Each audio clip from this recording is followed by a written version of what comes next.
今季嘅 NBA 咧打到嚟尾聲啦，如果將球隊比喻為 K-pop 嘅女團會係點樣呢？雷霆可以話係 Baby Monster， 年輕又有活力，不斷創造傳奇，即將成為一線嘅隊伍㗎啦。金州勇士就等於 Blackpink 啊，處於世界頂尖好多年，經常俾人懷疑王朝係咪已經衰落，但係又不斷俾到驚喜 fans 喎。另一隊班霸球隊洛杉磯湖人就係 Twice 啊，冠軍球隊級隊伍，但係巔峰咗咁多年，油箱仲有幾多有？我哋拭目以待啦。金塊就好似 aespa 咁，擁有 MVP 級數嘅成員，贏過無數嘅獎項，仲繼續處於高峰期㗎。木狼就好似 Lee Sullivan 咁，同時擁有老將嘅經驗同埋新血嘅活力，嚟緊幾年相信可以更上一層樓嘅。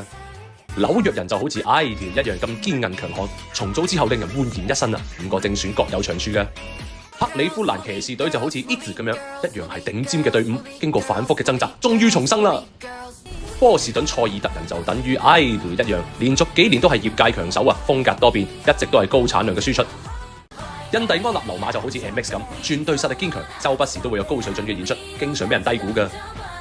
你哋又認唔認同呢？喺下邊留個言啦。